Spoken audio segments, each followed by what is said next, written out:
kemarin saya sampaikan, idza aradta an ta'rifa nafsaka anta mu'minun am munafiqun, anta mu'minun am fasiqun. Jika kamu pengen tahu ya apakah kamu benar-benar orang mukmin atau orang munafik atau orang fasik, la tas'al ahadan, kamu tidak perlu bertanya kepada orang lain, tanya pada diri sendiri ya. Kalau kita, karena kita yang lebih tahu ya tentang diri kita sendiri, itu lebih tahu. Kalau kau masih menjalankan perintah Allah di satu sisi tapi juga melakukan hal-hal yang diharamkan oleh Allah, fa anta fasiqun ya. Wa in anta, kalau engkau mengerjakan sholat tulus ikhlas karena Allah dan tidak malas-malasan, maka engkau seorang mukmin. Tapi kalau engkau mengerjakan sholat dengan malas-malasan, ini indikasi, salah satu indikasi bahwa engkau adalah seorang munafik. Kenapa? Orang yang ciri khusus yang Allah tempel di dalam pada diri orang munafik itu ya, wa idza qamu ilas salati qamu kusala. Kalau mereka itu mengerjakan sholat, mereka itu selalu diiringi dengan kemalasan, dengan menguap, dengan goyang-goyang. Ya, indikasi-indikasi kemalasan itu. Atau kalau toh dia sholatnya di akhir banget waktu sebelum waktu sholat berikutnya masuk, maka teman-teman ya saling watawasau bil haqqi watawasau bis sabr, baik terhadap orang lain maupun terhadap diri kita sendiri. Jadi watawasau bil haqqi terhadap diri kita, mengingatkan diri kita ya bahwa usikum wa iyaya, aku berbagi nasihat baik terhadap diriku sendiri maupun terhadap teman-teman semuanya gitu ya. Itu artinya sama-sama kita, supaya kita saling melihat diri kita bahwa kita masih banyak hal kekurangan, masih banyak melakukan perbuatan dosa dan tidak kurang dalam menaati Allah Subhanahu wa taala. Wallahu a'lam.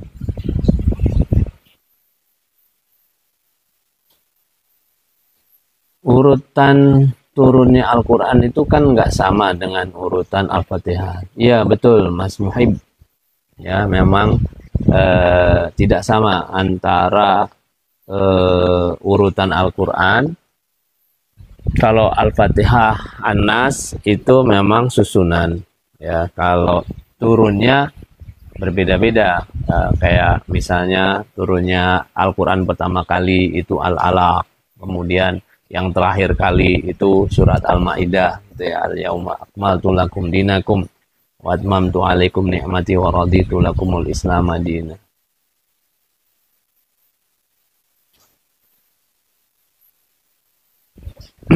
Kalau siapa yang mengurutkannya, Rasulullah Shallallahu Alaihi Wasallam itu berdasarkan wahyu ya tentunya, karena Rasulullah Shallallahu Alaihi Wasallam itu sudah memiliki hafalan Al-Quran berdasarkan urutan yang Rasulullah Shallallahu Alaihi Wasallam pahami sesuai dengan perintah wahyu dari Allah Subhanahu wa taala. Kalau kemudian dibukukan oleh Utsman bin Affan, ya, itu dibukukan saja. Ya, tapi enggak ada perubahan apapun di dalamnya kecuali perubahan tanda-tanda baca saja. Kalau zaman Rasulullah Shallallahu Alaihi Wasallam dulu tidak ada titik, ba tidak ada titik, tak tidak ada titik, jim juga tidak ada titik. Tapi sudah ada simbol-simbol sebetulnya di situ yang kalau kita atau orang-orang Arab sekarang yang ya orang Arab lah ibaratnya nggak paham itu simbol-simbol itu. Baru kemudian di zaman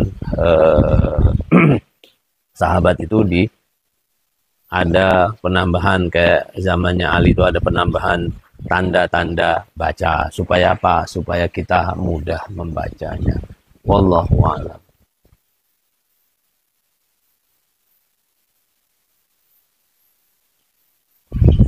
Sholat tahiyatul masjid dengan sholat fajar lebih utama mana? Sholat qobliyah fajar, ya, qobliyah subuh itu jauh lebih utama, ya, jauh lebih utama, karena wa khairun minad dunya wa ma fiha. Salat qobliyah subuh itu lebih baik daripada dunia seisinya. Teman-teman, kalau kita mengerjakan salat, ya, intinya begini. Ketika kita masuk salat, masuk ke masjid, ya, masuk ke masjid, waktunya di situ misalnya tinggal 3 menit, ya. Kalau kita sholat tahiyatul masjid dulu misalnya, maka kita nggak dapetin tuh sholat qobliyah fajarnya atau qobliyah subuhnya. Maka menurut madhab Syafi'i itu, kalau kita mengerjakan sholat qobliyah subuh langsung, itu otomatis dihitung termasuk di dalamnya sholat tahiyatul masjid. Jadi nggak usah, misalnya kalau mau mengerjakan itu kita langsung kerjakan sholat qobliyah, itu udah otomatis sholat tahiyatul masjidnya juga sudah tergabung. Jadi nggak perlu satu tahiyatul masjid dulu baru qobliyah subuh. Kecuali kalau waktunya masih panjang, kita tahiyatul masjid dulu baru ditambah dengan qobliyah subuh. Wallahu a'lam.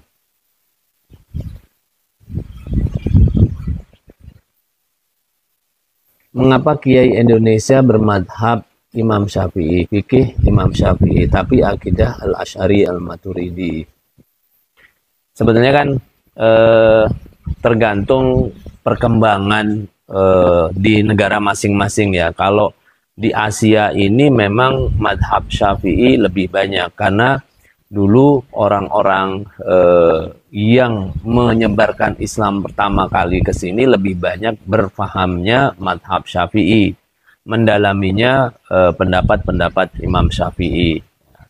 Sementara misalnya kalau kita ke Afrika gitu, Imam Maliki lebih dominan. Kalau kita ke daerah-daerah Eropa, Turki dan sekitarnya sana, Imam Hanafi lebih dominan. Kalau kita ke Timur Tengah, misalnya ke Saudi, misalnya, pendapat madhab Hambali lebih dominan. Masing-masing memiliki latar belakang di mana awal penyebaran itu sangat-sangat mempengaruhi wilayah masing-masing. Ya, ya, jadi pemahaman keagamaan masing-masing wilayah itu ya tergantung sekali dengan kali menyebarkan Islam, sehingga ya masing-masing di situ, ya, kayak misalnya di Turki, ya, misalnya di Turki nggak ada misalnya kalau membaca Al-Fatihah itu setelah waladhdallin nggak ada amin bareng, ya, karena memang di dalam madhab Hanafi memang seperti itu, ya, karena memang di sanalah berkembang madhab Hanafi ini, sebagaimana kalau di Indonesia juga berkembang madhab Syafi'i, ya, tergantung tergantung wilayah masing-masing, ya, Mas Wang Sriwijaya, ya. Wallahu a'lam.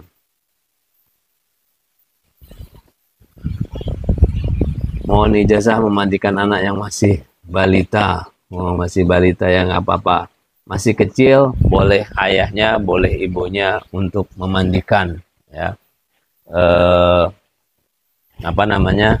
Seorang ayah masih boleh memandikan anak perempuannya ketika masih di usia belum mumayyaz, belum bisa membedakan mana yang baik, mana yang benar. Itu kalau sudah mumayyaz, yang sudah bisa membedakan baik benar, itu maka boleh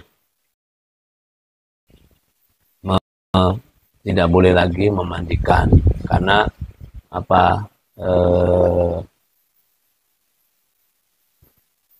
ya itu tadi, semakin tua misalnya ya orang ini akan semakin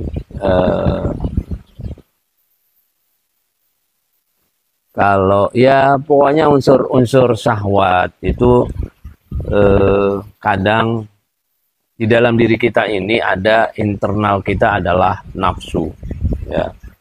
An-nafsu ammaratun bisu, nafsu yang selalu menyuruh kepada keburukan. Sementara eksternalnya adalah min syarril waswasil khannas. Ada godaan-godaan syaitan yang mendorong pada manusia. Kalau dua unsur ini sudah masuk, maka sangat-sangat berbahaya. Maka dihindari kalau sudah anaknya sudah mumayyiz, sudah usia 7 tahun ke atas, sudah lebih baik bapaknya tidak memandikan anak perempuannya. Bagaimana dengan ibunya? Ibunya juga usahakan sudah membatasi diri, ya, udah membatasi dan mengajarkan bahwa anaknya udah harus mandiri. Kalau anaknya takut, misalnya masuk kamar mandi aja takut dan seterusnya, maka orang tuanya boleh menemani, ya, boleh menemani, dibimbing untuk kemudian dia mandi sendiri, termasuk membersihkan najis-najis setelah dia buang air kecil maupun setelah dia buang air besar. Ya, wallahu a'lam.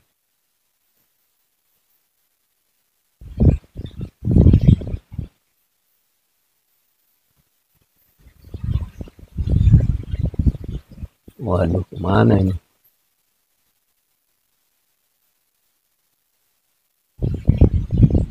Kelewat nih teman-teman, nanti kalau ada yang nggak kebaca soalnya tiba-tiba lewat aja nih, belum di scroll udah turun banyak nih. Abi Faiz, waalaikumsalam. Bolehkah sholat dengan memakai kaos kaki? Boleh, nggak ada larangan, boleh saja, karena yang kalau wanita ya, wanita itu yang boleh dibuka telapak tangan sama wajah saja, yang lainnya harus tertutup, maka dibolehkan dengan memakai kaos kaki. Kalau laki-laki gimana? Ya apalagi laki-laki ya, laki-laki boleh memakai kaos kaki, nggak ada larangan insyaallah. Wallahu a'lam.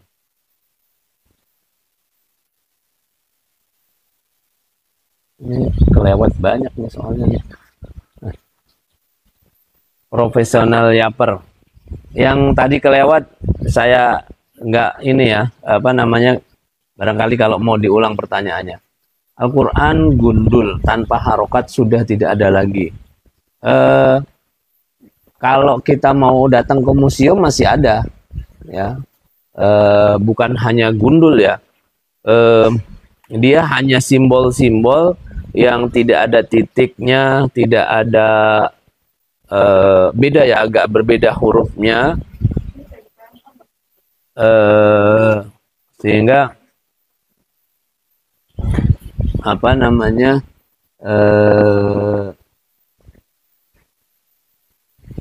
berbeda ya, berbeda antara huruf-huruf yang dulu dengan yang sekarang. Tapi kalau mau ke Museum Bait Al-Quran ada ya, bisa dilihat. Bahkan kalau di internet itu bisa dicek ya, Quran awal-awal ketika masih ditulis di atas kulit maupun yang dilepah, dan beberapa sarana-sarana lain termasuk yang di batu.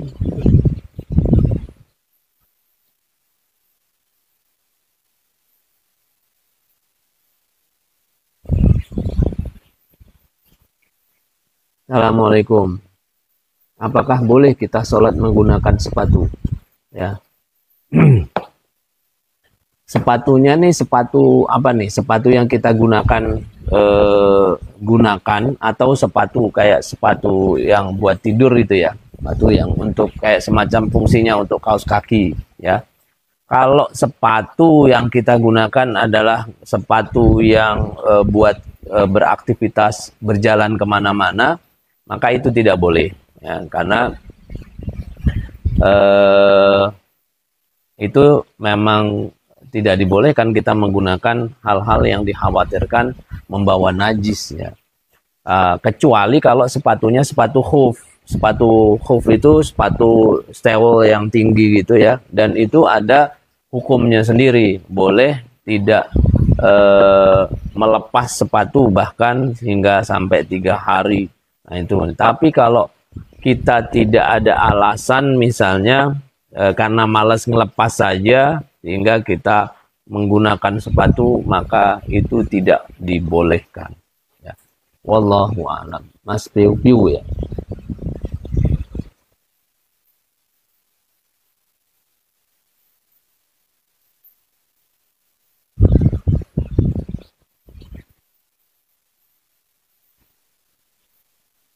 Pak, gimana ngilangin manhaj? Manhaj itu kan cara ya, jalan. Manhaj dan madhab itu dua hal yang berbeda ya, Mas ya. Mas Kaktus, manhaj itu bisa diartikan metode atau cara atau jalan ya. Bagaimana kita memahami Islam misalnya gitu ya. Nah, itu kan ada manhaj. Ya, kalau kemudian ada sebagian orang menggunakan manhaj salafi misalnya, itu jalannya ulama-ulama salafi terdahulu. Apakah salafi, ulama-ulama salafi itu hanya miliknya orang tertentu? Tidak. Ya. Kalau kemudian ada bilang manhaj salafi gitu, manhajnya ulama. Teman-teman, mau Imam Hanafi, mau Imam Maliki, mau Imam Syafi'i, mau Imam Hambali, itu semuanya salafi. Ya. Karena kayak Imam Syafi'i atau Imam Hanafi atau yang lainnya itu hidup di zaman tabi'ut tabi'in. Ya. Sehingga mereka masih dianggap sebagai salafi, ya, manhaj salafi. Kalau dipersempit lagi oleh beberapa orang, oleh kelompok-kelompok tertentu, bahwa salafi itu ya hanya sahabat saja, ya itu ya interpretasi mereka gitu, interpretasi mereka. Dan kita juga boleh menginterpretasikan bahwa salafi itu kan artinya salaf itu orang terdahulu, ya, orang terdahulu. Maka manhaj itu tidak perlu dihilangin, ya, tidak perlu dihilangin. Misalnya Ahlus Sunnah pada pemahaman-pemahaman ulama juga, ya, yang tidak hanya merujuk dengan kalimat kita itu harus kembali kepada Al-Quran dan hadis. Memang wajib itu merujuk kepada Al-Quran dan hadis, itu wajib.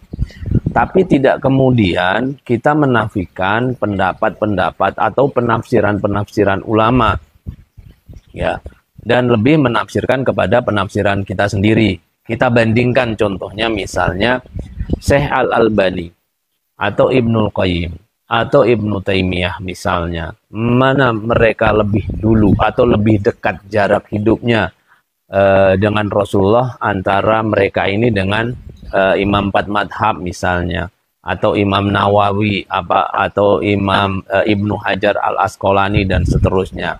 Nah, mereka misalnya gini, pendapat beberapa teman-teman di Salafi itu kan menggunakan rujukannya misalnya ke Imam Ibnu Taimiyah atau Ibnu Qayyim atau Al-Albani. Mereka kan merujuk pada penafsiran dan pendapatnya mereka kan. Tapi kalau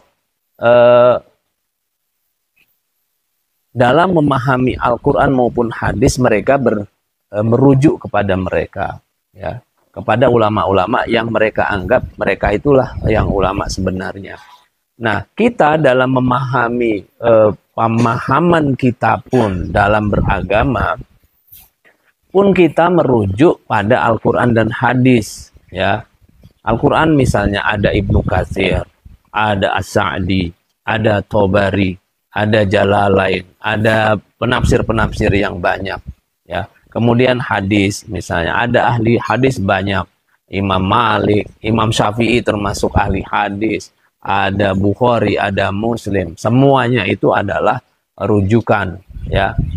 Kalau kemudian kita tidak merujuk pada pendapat-pendapat mereka, ya pendapat-pendapat mereka, maka ya kita akan kaku gitu ya, akan kaku dan cenderung berdasarkan pemahaman kita sendiri gitu. Ya, di dalam madhab Syafi'i misalnya banyak banget tumpukan buku karya-karya ulama madhab Syafi'i, dari Imam Nawawi, Imam Ar-Romli, Ibnu Hajar Haitami, An-Nawawi, dan lain sebagainya ya. Itu. Begitu ya Mas Kaktus ya. Wallahu a'lam. Mas Ira Taufik, waalaikumsalam warahmatullahi wabarakatuh. Terima kasih teman-teman semuanya.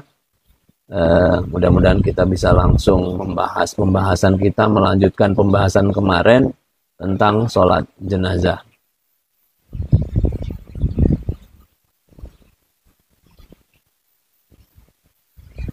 Waalaikumsalam, Muhammad Agifta. Saya mau nanya, apa benar kalau badan bau bawang dilarang masuk masjid? Iya, dilarang oleh Rasulullah Shallallahu Alaihi Wasallam. Itu man akala basolan, barang siapa yang memakan bawang, malah wala yaqrabu musallana, maka hendaklah dia tidak mendekati tempat sholat kita.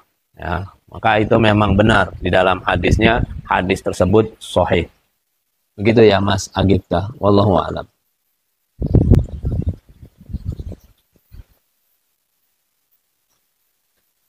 Betulkah tidak boleh tayamum di pesawat kalau masih ada air? Ya, jadi ada beberapa persyaratan. Kalau di dalam madhab Syafi'i, syarat yang harus dipenuhi sebelum bertayamum itu adalah mencari air terlebih dahulu.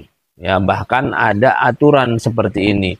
Kalau misalnya kita sampai di sebuah kota, kemudian misalnya kita sampai di hotel dan kita mendapati di hotel itu tidak ada air, di hotel kita tempati itu, maka kita diwajibkan untuk mencari air di sekitaran hotel tersebut minimal 6.000 kali langkah. Ya, kalau sudah kita tempuh jarak 6.000 kali langkah, maka kemudian kita tidak mendapatkan air, baru boleh bertayamum. Jadi harus ada upaya dulu untuk mencari air. Kalau tidak ada air, baru kita boleh bertayamum. Di pesawat boleh nggak? Boleh. Ya. Ya, yang dibutuhkan air, meskipun di pesawat itu airnya berada di dalam ruangan bersama toilet dan kita bisa mengambil air wudhu di situ, boleh ya, tidak apa-apa. Kalau masih ada airnya, berwudhu di toilet boleh. Wallahu a'lam.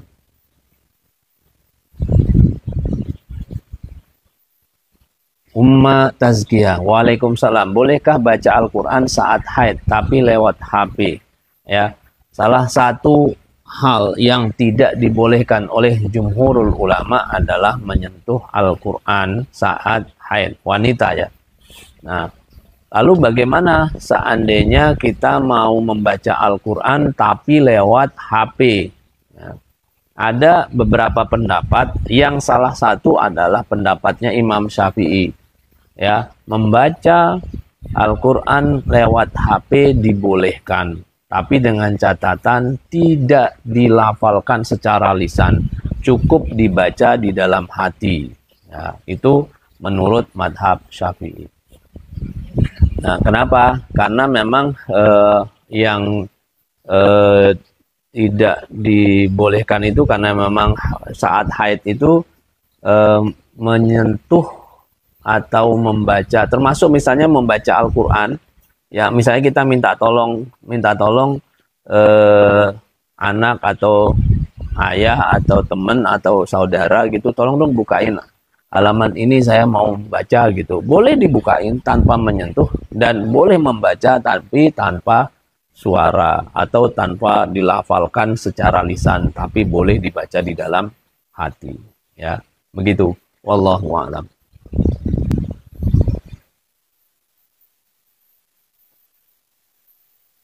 Ya, ya, meskipun dilarang ya, meskipun dilarang, kecuali larang itu kan larangan personal ya, larangan personal, tidak ada kebijakan dari maskapai, misalnya maskapai dilarang berwudu di toilet misalnya, maka itu udah ada aturan. Yang kalau udah ada aturan seperti itu, maka ya sudah dibolehkan berarti kita untuk bertayamum. Tapi kalau larangan tersebut masih sifatnya individual dari pramugari misalnya atau dari pilot, ya berarti masih boleh, ya masih boleh, belum ada ketetapan aturan yang resmi.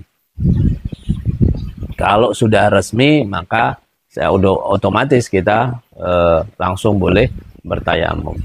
Wallahu a'lam.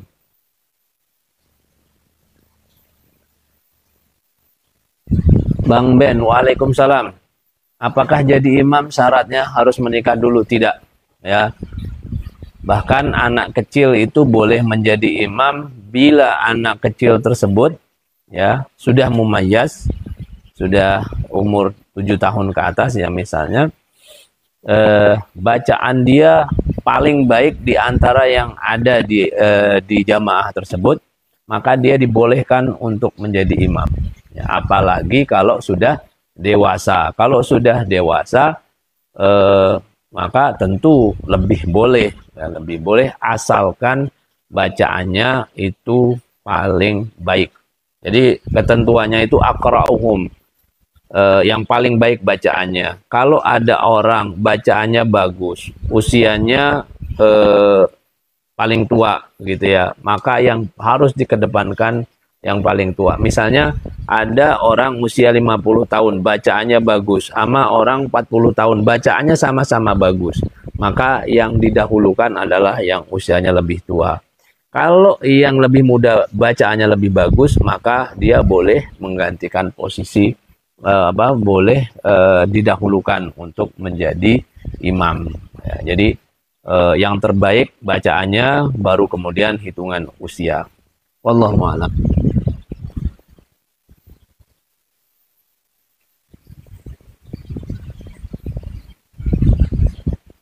Ada larangan dari Rasulullah sering menyisir rambut. Apakah menata rambut pakai tangan termasuk menyisir? Jadi sebetulnya larangan Rasulullah itu, nah inilah yang harus dipahami. Kenapa kita harus merujuk kepada ulama-ulama itu? Karena hadis Rasulullah misalnya yang berbentuk larangan itu tidak selalu berarti haram untuk dilakukan. Dia bisa berarti larangan itu berarti lah haram, atau bisa berarti makruh ya. Jadi misalnya gini, kalau orang itu tidak menyisir, maka rambutnya akan acak-acakan ya. Dari penampilan itu sangat-sangat tidak dianjurkan dalam Islam, karena innallaha jamilun yuhibbul jamal. Allah itu indah, Allah itu bagus dan sangat menyukai keindahan. Kenapa kemudian Allah bilang khudu zinatakum inda kulli masjidin? Berhiaslah kalian ketika hendak berangkat ke masjid. Itu artinya apa? Dari segala arah, baik itu rambutnya, pakaiannya, pakai minyaknya, itu semua diperintahkan oleh Allah Subhanahu wa Ta'ala. Disitulah kemudian ada keterangan ulama-ulama yang kemudian menjelaskan, oh posisi larangan ini bukan larangan mutlak atau larangan makruh dan seterusnya. Jadi sebetulnya larangan menyisir ini sifatnya bukan haram, tapi sifatnya menurut beberapa ulama itu boleh untuk dilakukan, ya, dengan berdasarkan pada dasar dalil-dalil yang lain. Menyisir, kemudian kalau menata rambut itu apa dengan tangan itu termasuk menyisir. Sebetulnya beda ya. Kalau menyisir itu pasti langsung rapi, tapi kalau pakai tangan ini bisa rapi tapi ya nggak serapi. Ustaz, bisa dijelaskan tentang ilmu hikmah dan apakah aman untuk dipelajari, ya. Sebetulnya gini, yang paling penting untuk dipelajari itu ilmu syariah. Ya, ini yang paling penting. Ya, karena berkaitan dengan hukum-hukum yang kita jalani, termasuk di dalamnya ilmu tauhid, akidah kita. Nah, ini aja dulu difahami. Jangan langsung masuk ke hikmah atau ilmu-ilmu yang tasawuf gitu. Kalau kita benar-benar awam, lebih baik pemahamannya jangan lewat tasawuf atau lewat hikmah atau lewat yang lain, karena nanti akan berbenturan, ya, akan berbenturan. Karena kalau fikih itu pasti ya dia saklek, kalau enggak ya enggak, kalau iya ya iya, kan gitu. Akidah dulu kita pahami, siapakah Allah, di manakah Allah, seperti apakah Allah, sekuasa apa Allah, apa namanya, apakah Allah itu beranak atau diperanakkan, dan seterusnya dan seterusnya. Kalau kita memahami akidah kita, benarkah ada malaikat, benarkah ada nabi, ada kitab-kitab yang diturunkan, ada kodok dan kodar, itu apa sih kodok dan kodar? Nah, itu yang perlu kita pahami dasar-dasarnya terlebih dahulu. Kalau kita sudah memahami itu, baru kemudian kita melangkah bagaimana kita sholat. Karena memang di dalam keimanan kita, iman kepada Allah itu kan, ya kita harus beriman kepada Allah, kepada malaikat, kepada Rasul, Nabi, dan kitab-kitab kodok dan kodar. Nah, ketika kita sudah mengaku bahwa kita Islam, maka yang harus kita lakukan adalah mengerjakan apa yang diperintahkan oleh Allah, termasuk sholat, puasa, zakat, dan seterusnya. So, bagaimana kita bisa menjalankan mobil kita, ya, kalau kita baru beli, kalau kita tidak membaca manual booknya, buku petunjuknya, maka demikian juga sholat. Bagaimana kita sholat? Ya. Bagaimana kita berwudu, bagaimana kita bertayamum, dan seterusnya. Kalau seandainya kita tidak mempelajarinya, nggak bakal bisa. Maka perlu kita belajar buku, lewat buku, bagaimana sholat, bagaimana puasa, bagaimana zakat, dan seterusnya dan seterusnya. Sehingga apa? Sehingga kemampuan ibadah kita itu bagus, sesuai dengan yang diajarkan oleh Rasulullah Shallallahu Alaihi Wasallam. Ya. Apakah aman untuk dipelajari? Ya. Kalau tidak punya dasar keagamaan, terutama akidah yang kuat, itu bisa berbahaya. Ya, apalagi filsafat. Filsafat itu juga begitu. Filsafat itu kan lebih mengutamakan logika. Ya. Dan kalau kita tidak benar-benar paham, kuat akidah kita, maka kita bisa melakukan penyimpangan-penyimpangan gitu. Misalnya begini, ada hadis itu kan menyatakan bahwa orang itu diciptakan, sudah ditentukan bahwa dia akan masuk surga, dan ada juga yang ditetapkan dia akan menjadi penghuni neraka. Kalau memang sudah ditetapkan seperti itu, buat apa kita beramal, buat apa kita beribadah? Nanti mainnya logika, ya udahlah, nggak usah sholat, nggak usah puasa, toh kita juga udah ditetapkan menjadi penghuni neraka. Nah, itu bahayanya, ya. Lebih baik pelajari dulu dasar-dasar akidah kita dan ilmu-ilmu syariah kita secara kuat. Insya Allah itu udah cukup, ya. Wallahu a'lam.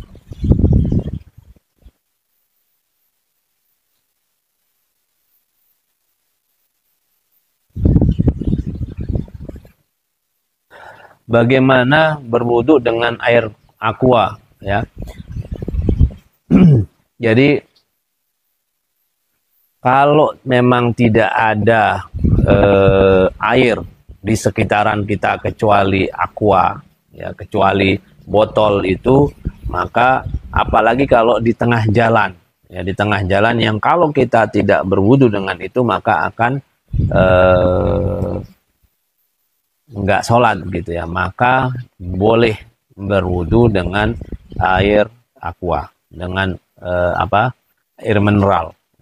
Karena kalau di dalam madhab Syafi'i itu ada pendapat begini, kalau kita berangkat ke suatu tempat misalnya mau camping gitu ya, kita bawa satu tempat besar air untuk minum, satu tempat lagi untuk mandi, ya, untuk bersuci atau mandi. Nah, ketika air yang untuk bersuci dan mandi itu ternyata udah habis dan yang tersisa itu hanya air minum, maka itu juga masih diperdebatkan. Maksudnya, kalau seandainya kita menggunakan air minum itu untuk berwudu atau mandi hadas besar misalnya, maka kalau seandainya akan mengancam nyawa orang-orang yang camping itu atau membuat dehidrasi, maka tidak dibolehkan untuk bersuci atau mandi besar dengan air tersebut, ya. Nah, itu salah satu pendapat, ya. Tapi kalau kalau kita gunakan untuk bersuci nggak ada masalah, ya boleh diinikan, ya. Maka menggunakan air mineral ini untuk bersuci atau berwudu dibolehkan, nggak ada masalah. Wallahu a'lam.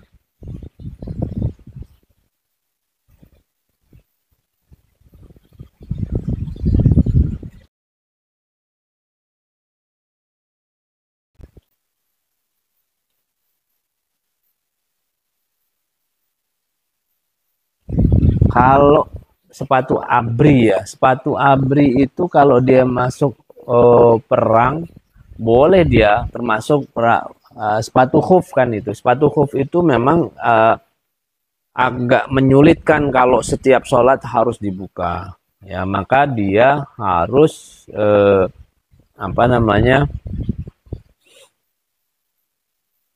masuk ke dalam kategori penggunaan sepatu khuf, ya, yang dia boleh sampai tidak melepasnya, batas waktunya itu 3 hari, ya. 3 hari boleh untuk tidak melepas sepatunya. Tapi harus memenuhi persyaratan-persyaratan sepatu khuf, ya. Wallahu a'lam.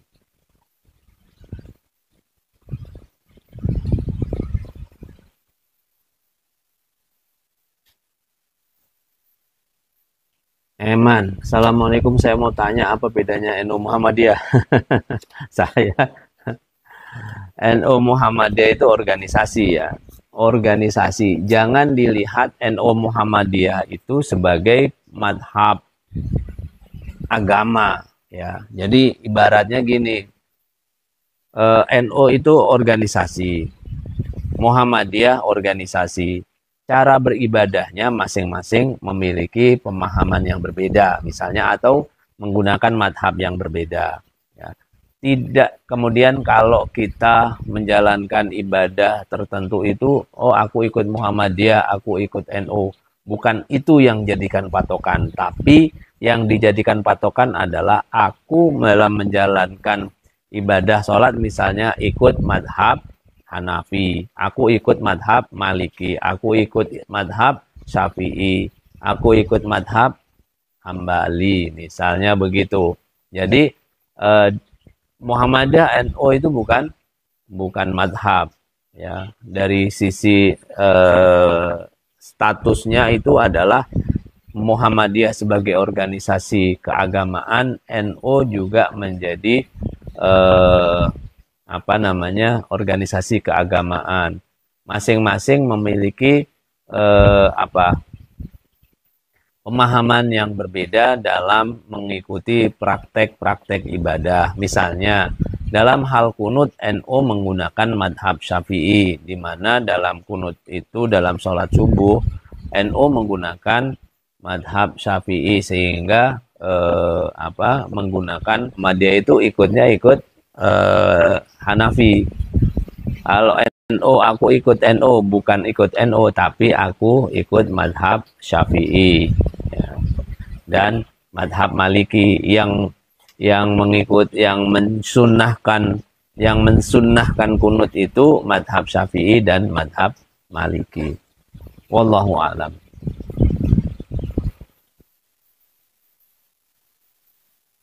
Waalaikumsalam warahmatullahi wabarakatuh. Mas Eman, itu kitab apa? Banyak ya kitabnya gitu, macam-macam. Ada banyak kitab. Ya. Yang kita pakai, yang kita pelajari saat ini adalah kitab Al-Fiqhu Asy-Syafi'i Al-Muyassar, ya, fikih Imam Syafi'i. Mas Gibran, ahlan wa sahlan. Waalaikumsalam Mas Ajay. Saya punya anak perempuan, boleh lihat beliau tanpa busana sampai umur berapa? Ya, kalau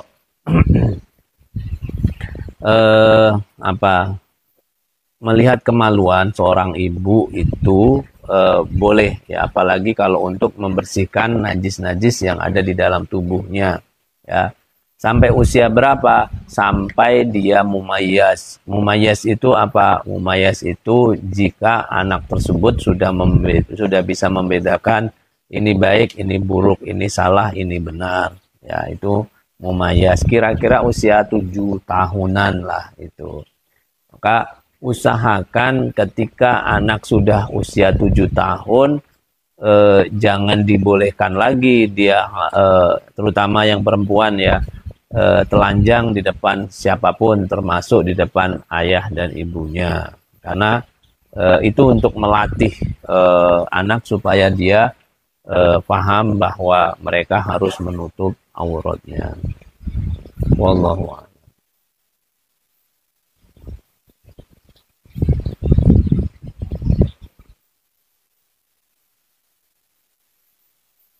Semoga langgeng ila surga.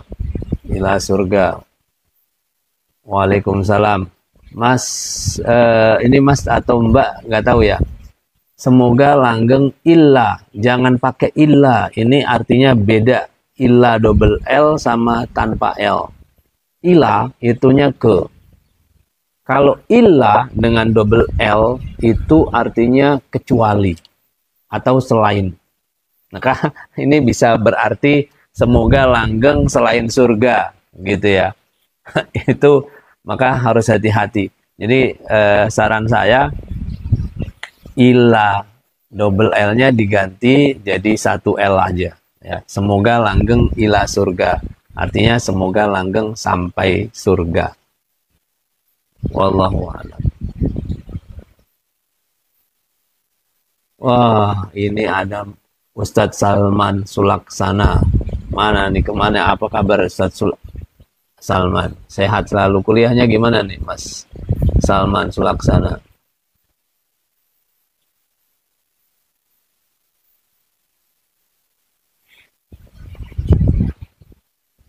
Ustadz mau nanya, hukum wudhu di kamar mandi yang ada tempat BAB, gimana?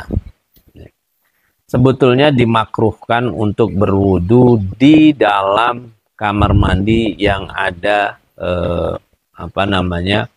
tempat BAB-nya, atau bahkan untuk buang air kecil, ya.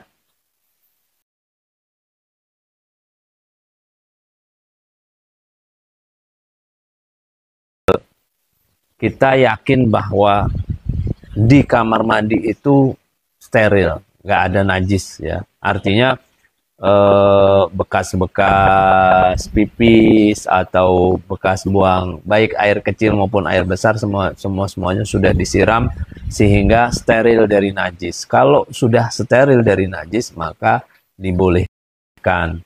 Tapi yang wudhu itu di luar tempat kamar mandi atau di luar toilet, ya, maka itu lebih afdol. Tapi kalau tidak ada, ya boleh-boleh saja, dengan catatan tempat atau kamar mandi tersebut harus benar-benar suci, artinya najisnya benar-benar sudah dihilangkan.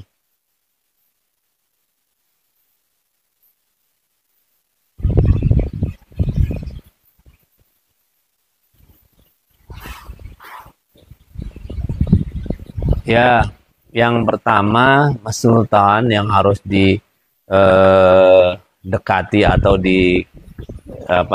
dipahami oleh orang yang misalnya let's say orang yang baru masuk Islam, yang harus dikuatkan adalah akidahnya, ya, memahami eh, siapa Allah, apa itu iman, apa itu Islam, apa itu ihsan. Kan itu yang harus dipahami sehingga kita tidak nanti di pertengahan jalan ketika kita mendapati sesuatu yang secara logika itu agak kurang bisa, nggak logis gitu, kita nggak kaget lagi gitu. Sehingga nanti kalau kita di tengah jalan menemukan sesuatu yang agak bertolak belakang itu, kita sudah bisa memahaminya. Dan kalau kita benar-benar sudah memahami siapa Allah, kedudukannya, posisinya dalam Islam, dan apa kewajiban kita terhadap Allah, maka nanti kita akan sudah memasrahkan diri kita melalui kalimat inna sholati wa nusuki wa mahyaya wa mamati lillahi ta'ala. Salatku, ibadahku, hidupku, matiku hanya untuk Allah Subhanahu wa ta'ala. Nah, kalau sudah sampai pada titik itu, baru kemudian kita memahami pada level berikutnya, ya. Wallahu a'lam.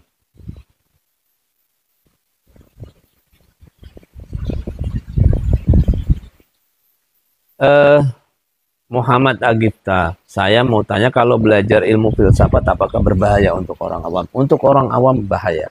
Untuk orang awam bahaya. Karena contoh kasus begini, kenapa bahaya filsafat itu ya? Untuk orang awam ya. Misalnya gini, ada kalimat, ada firman Allah begini, wa aqimis sholata li zikri. Sholatlah kalian untuk berzikir kepadaku, ya, karena itu kemudian teman-teman di filsafat itu mengartikan sholat itu li zikri, artinya kalau kita sudah berzikir kita tidak perlu sholat lagi, karena sholat itu fungsinya untuk berzikir. Nah, pemahaman itu karena dilogikakan, gitu. Padahal antara sholat, kewajiban sholat itu sendiri punya entitas tersendiri, ya. Maka sama dengan kalau disebut baca Al-Quran itu zikrullah, ya. Membaca Al-Quran itu zikir kepada Allah. Apakah kemudian kalau kita bilang kalau kita sudah berzikir dengan la ilaha illallah kemudian kita nggak perlu berzikir dengan baca Al-Quran? Kan enggak, ya.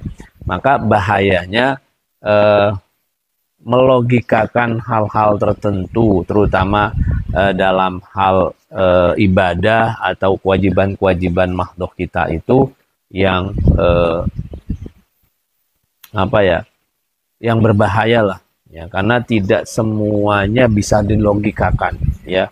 Beragama itu sendiri juga nggak bisa kemudian harus sesuai dengan logika kita gitu, karena logika manusia ini sangat-sangat terbatas sehingga tidak bisa dilogikakan. Itu bahayanya ya, Mas Agita. Wallahu a'lam.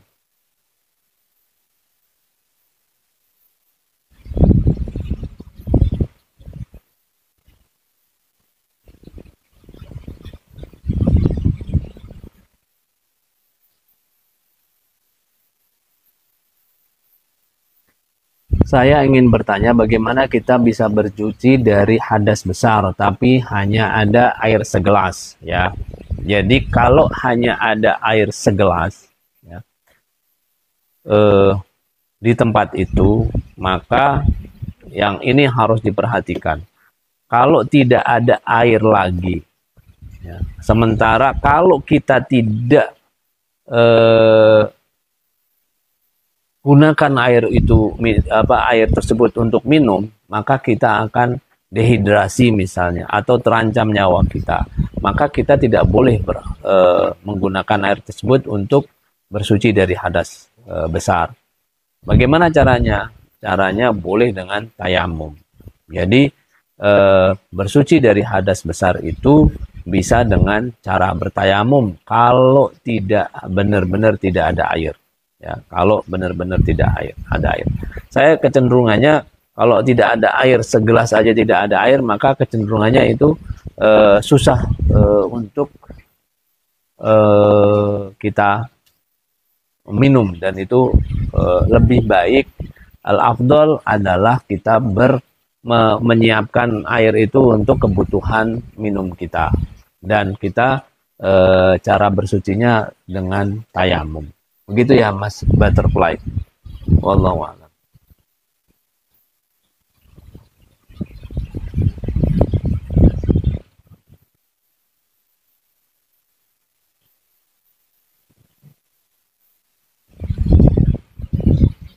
Hakikat sholat itu apa? Hakikat sholat. Sholat itu, ya Mas Rizky. Sholat itu hakikatnya adalah satu. Dia sebagai sebuah kewajiban yang Allah buat, tentukan untuk umat Nabi Muhammad SAW, yang diputuskan melalui Isra Mi'raj, yang di awalnya ditetapkan 50 kali. Yang kemudian Rasulullah berpikir atau melihat 50 kali ini akan memberatkan umatnya, maka Rasulullah meminta supaya diringankan, maka Allah pun memberikan keringanan hingga tinggal menjadi 5. Meskipun tetap dibolehkan 5, tapi secara pahala tetap 50 kali lipat. Itu menurut sebagian ulama seperti itu. Nah, ini adalah kewajiban yang tidak boleh ditinggalkan, apapun alasannya, apapun kondisinya. Jadi kalau sholat ini berbeda dengan ibadah-ibadah lain, misalnya haji. Haji itu boleh tidak kita tunaikan kalau kita tidak mampu. Tapi kalau sholat, mau mampu atau tidak mampu, kita harus sholat.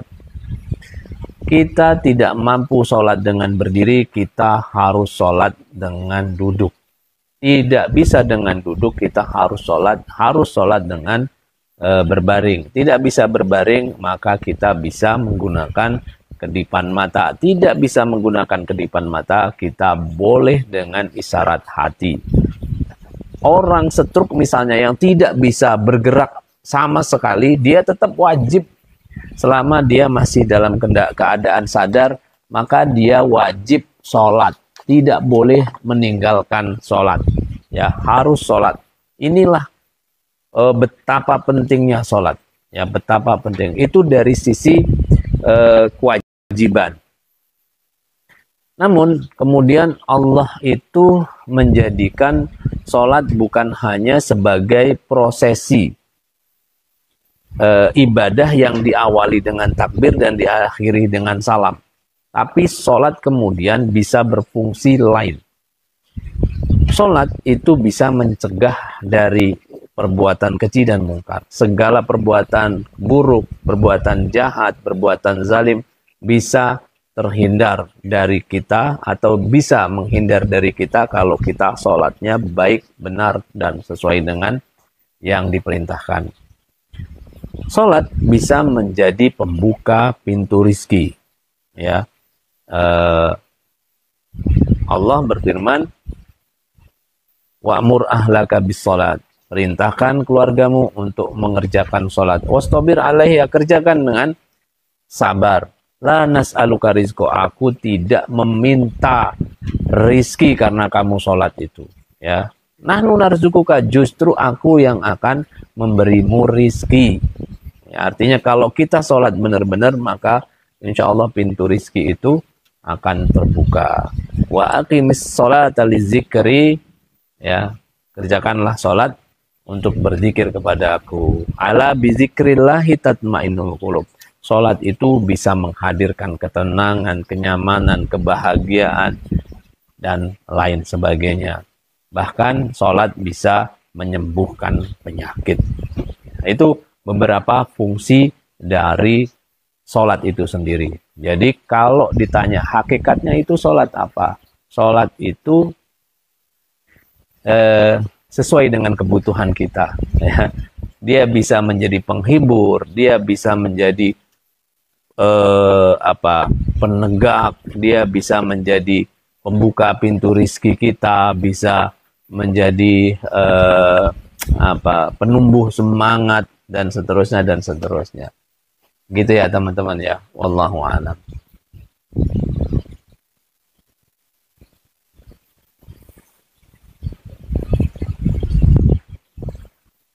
Bahas tentang katanya Al-Quran zaman sekarang beda sama zaman Nabi. Itu nggak ada yang mengatakan seperti itu kecuali orang-orang kafir. Yang mengatakan Al-Quran hari ini berbeda dengan zaman Nabi itu orang kafir. Kalau orang Islam nggak akan mengatakan seperti itu. Ya, karena Al-Quran itu oleh Allah sudah dijamin. Inna nahnu nazzalna dzikra wa inna lahafidun. Sesungguhnya kami yang menurunkan Al-Quran dan kami yang akan menjaganya sendiri.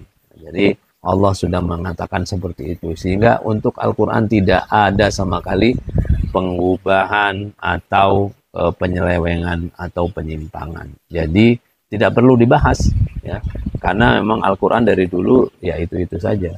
Wallahu a'lam.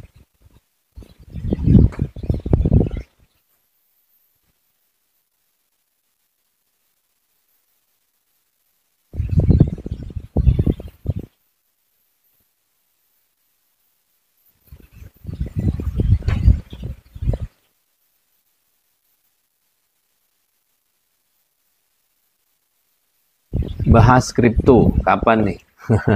Kripto itu yang pasti haram ya. Kita mau bahas karena kripto ini mengandung unsur spekulasi dan dia tidak ada kejelasan ininya. Sehingga para ulama mengkategorikannya sebagai praktek yang tidak dibolehkan. Wallahu a'lam.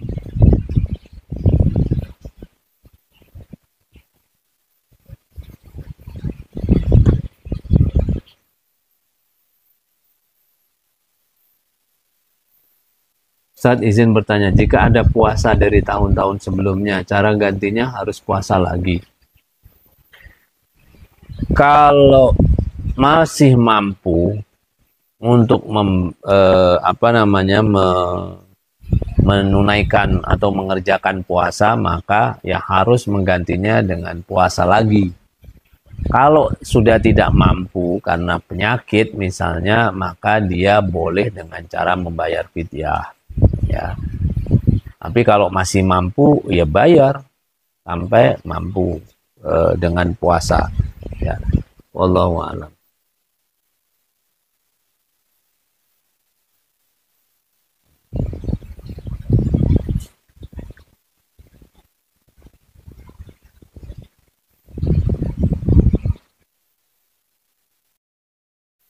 Waalaikumsalam warahmatullahi wabarakatuh.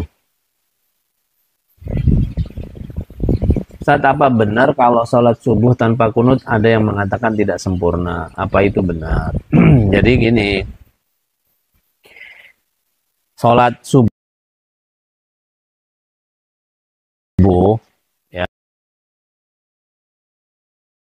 sholat subuh ini langsung kepada garis bawahnya aja dulu ya.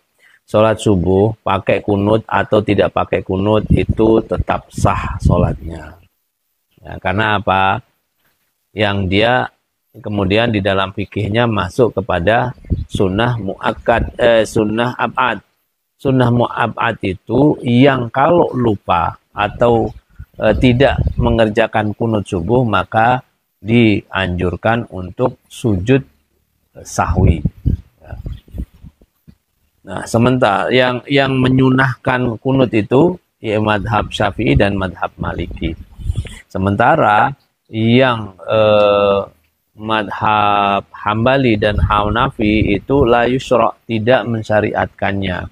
Ya. Jadi kalau dikatakan tidak sempurna, bukan tidak sempurna, tapi fadilahnya menurut madhab Syafi'i pasti karena sunnah.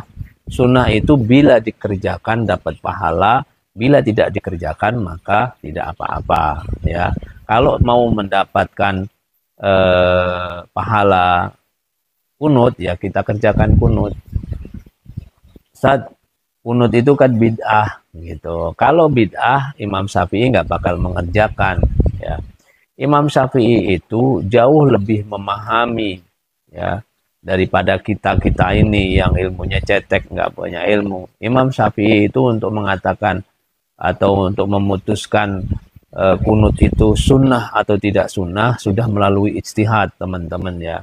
Ijtihad di dalam hukum, ya, di dalam hukum Islam, ijtihad itu mau benar atau mau salah tetap berpahala, ya.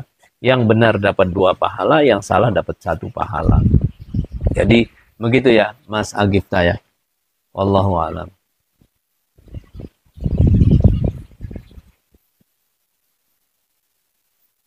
Oh, masih banyak ternyata nih yang belum ke-scroll. Kalau sudah tidak ada pertanyaan lagi, kita masuk ke pembahasan kita, ya. Mas Zai. Waalaikumsalam. Apa kabar Mas Zai ini? Sehat selalu ya, Jombang, ya.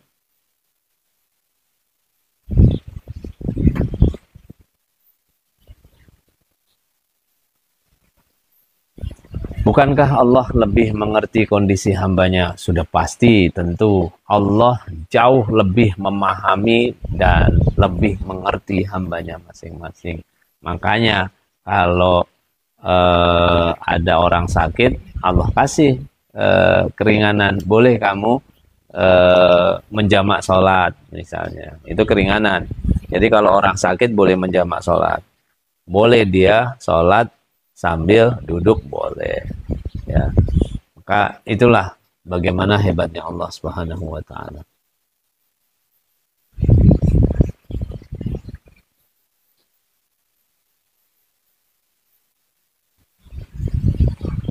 Orang yang meninggalkan sholat yang dulunya masih bolong-bolong sehingga nggak tahu jumlahnya, apakah dikodok? Kalau melihat PT saya hari ini, saya membahas tentang hukum kodok sholat, ya. Hukum kodok sholat itu apa ada apa enggak sih, gitu, ya. Karena jumhurul ulama, mayoritas ulama itu membolehkan kodok, ya. Kodok sholat itu ada.